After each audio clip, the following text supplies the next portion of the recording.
No one is planning for their death today. Young or old? Young at least, we can understand. When you're young, you're not planning so much because the energy is still so strong. What about the elderly ones? This is Sohbat Shaykh Effendi is giving time to time. Don't get upset with me. This is what he's saying all his life. You get upset, you're going to lose, but you don't have to stay. But this is reminder because it's our work to remind you. It is so easy now to just make you to sit down and give you candy and to praise your ego. You're going to be here every night, but you're going to come empty and you're going to leave empty. And what you're going to find in your grave, it is empty. Empty of good things. What is it going to be filled with? It's going to be filled with scorpions and snakes and spiders and all the things that are going to hurt you. This is real. So nobody is preparing for death today. The believer must prepare. The believer must prepare for death.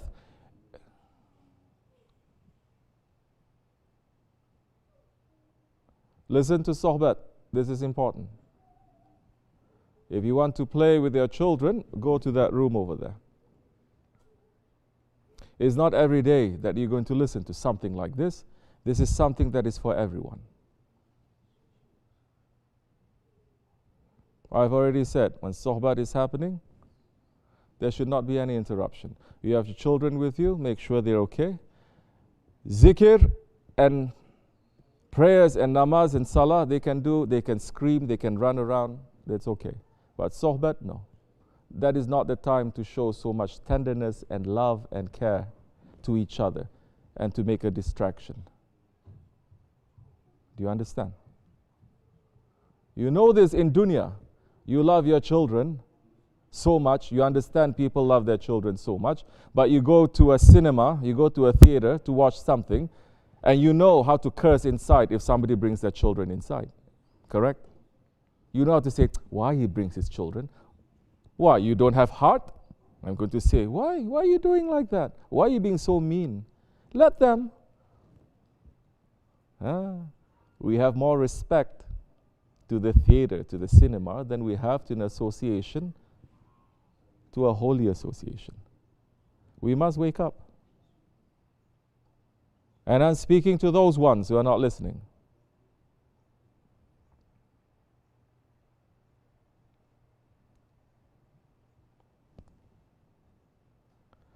Who can say today that death is not going to come and visit us? Who can say 100% I'm going to survive through this day? The one who says it has no faith. The Ottomans, they say, when you sleep, to understand that death, Azrael, is under your pillow. And when you wake up, to know that Azrael is standing right in front of you. Today, by the end of Maghrib time, there may be tens of thousands of people that their lives are going to be taken from this world, just like that. They are like you and me. They have plans. They have dreams. They have intentions. They have children. They have wealth. They have everything, but they're gone. Finish. So many did not know that they are going to go. So many are not preparing for that.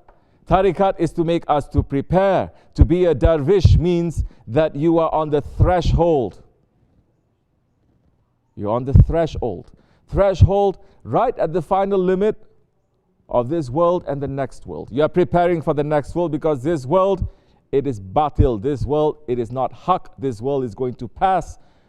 The world that is going to come, that is haq. That is real. That is permanent. This is temporary.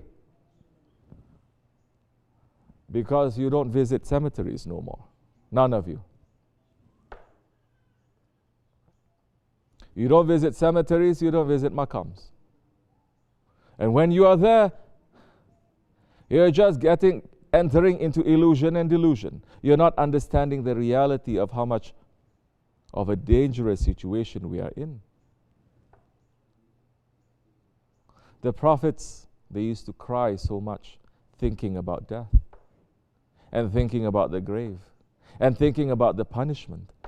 Let me tell you something. There is one khutbah of the Holy Prophet ﷺ.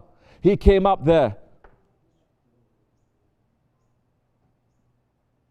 He walked up to the mimbar and he said just 5 words. He said it over and over and over again, and everyone started crying, and he started crying and weeping. You know what those words are? He says, "Oh people, believe me, hell is real. Oh people, believe me, hell is real." Over and over again, until all the Sahaba Kiram, they were crying. Now murids, their hearts are not shaking. Their hearts are not shaking. What real? I have plans today. So you're not thinking about death. But death when you sleep is under your pillow. You're not thinking and you're not preparing. Right now, angel of death can come to you. To you and to me. Everything that you think was important, it is not important.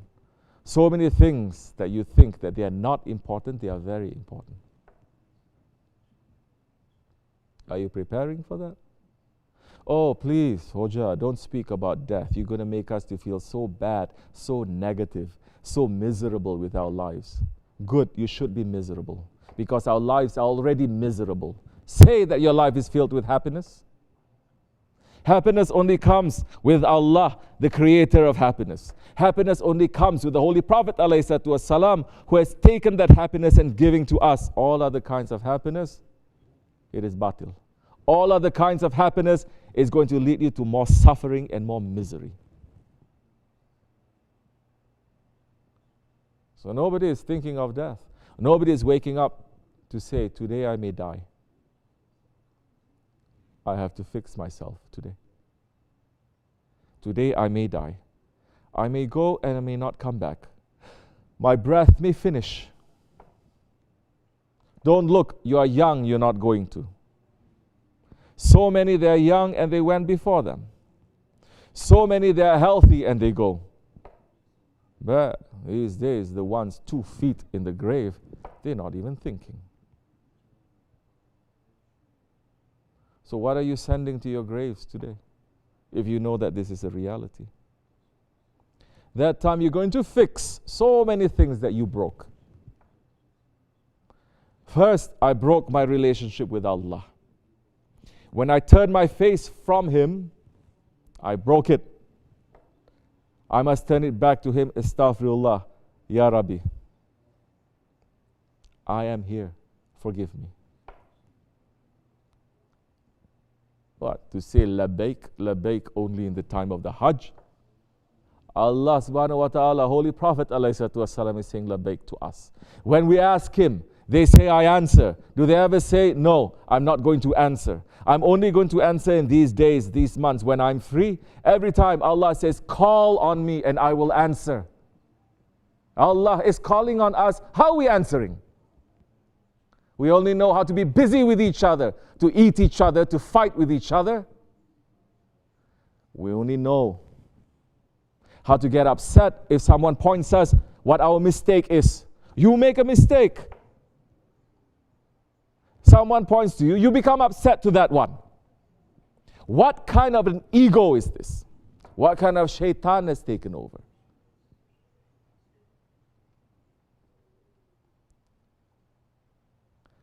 Turn to Allah, turn to the Prophet, turn to your guide. If you really believe this, you're going to fix every single day of your life. That time you are going to be the most free, the most happy, the most peaceful person, because you already made your peace with everything. Because you know today I may die, so I have to finish. Think sincerely. Think sincerely today. If you know you're going to pass, you're going to die in the time of Maghrib, what are you going to do? What are you going to fix? Allah subhanahu wa ta'ala is saying, don't come to my presence with these two sins. All other sin that you have committed, I'm the forgiver. But don't come to my presence with these two sins. The first sin is shirk. To declare that there is another Allah other than Allah. And the second sin, awliya Allah is saying, Allah subhanahu wa ta'ala, He is the most forgiving. If He wants to forgive, He will forgive. The sin of shirk, if He wants to forgive, He will forgive. We cannot say Allah's mercy, it is limited. But the second sin, awliya Allah is saying, don't come to my presence, Allah saying, with the rights of other people. Meaning you do something wrong to other people and you didn't get their forgiveness. And you come to my presence. Even if you ask me for forgiveness, I will not forgive you until the one that you have wronged, he forgives you. And believe me, on the day of judgment, majority of the people, they're going to fight with each other, asking for each other's rights, because they know they're in big trouble. That one, especially the Muslims, who cheat and lie and hurt the unbelievers, be careful. All your amal, all your ibadat, all your prayer may be taken away from you. Your iman may be taken away from you, because in that day of judgment, the unbelievers may ask for their rights back from you.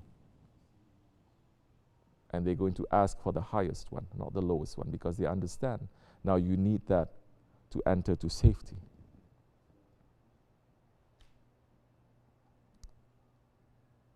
So don't come into the presence, Allah subhanahu wa ta'ala is saying, with the rights of other people.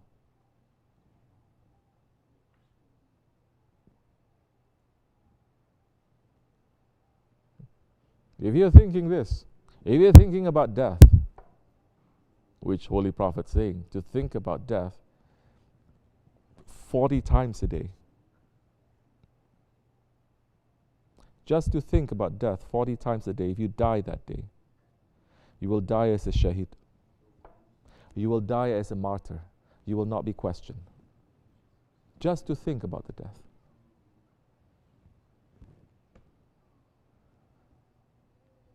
Yeah, when you think about death, you start thinking about life.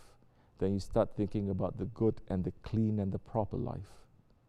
Not the life according to shaitan and your ego. Not the life according to this dunya. Not the life according to your desires. The life according to the creator of life. Then you're going to fix so many things. Then that time you don't need anyone to tell you too many things to do. You don't need it. You have the intelligence. You don't need law after law after law, because you already have intelligence. Then that time, you don't need anyone to tell you, because you know yourself what to do. You're going to be very detailed in what you do. Like the khutbah, like Shaykh Effendi is saying. You're going to watch every word that you say. You're going to die today. You're going to be very careful. Oh, what is this? This is part of Islam? This is part of Islam? To think about death every day? Holy Prophet ﷺ is saying, think about death at least 5 times a day. In fact, as many times as you pray, think about death. Because what did he say? Pray your prayer as if it is your last prayer. Did he say pray only your farz prayer? No, he said pray your prayer as if it is your last prayer.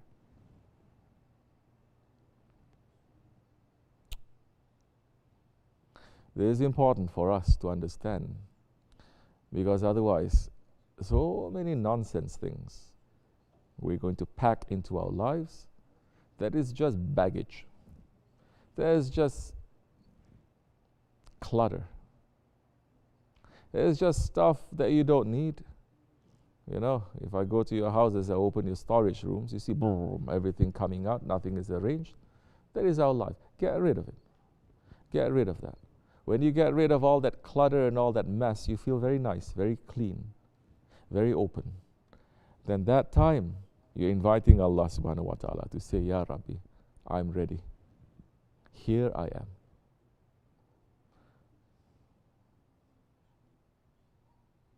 People are very stubborn. Murids are very stubborn. Young and old, men and women, husbands and wives. And they don't even understand. All they know is, I'm upset. And if I'm upset, nobody can speak to me. Nobody can tell me what to do. Even if I'm 100% wrong, doesn't matter. I'm upset. So I have the right to do whatever I want to do. Not understanding that Allah is forbidding it. Not understanding the angels are not liking it.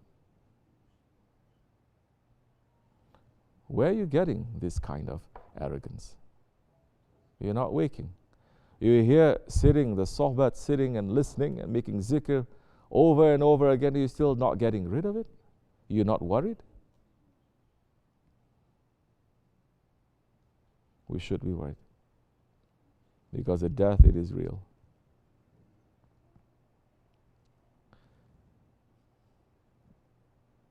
And we are not those ones who say, don't worry.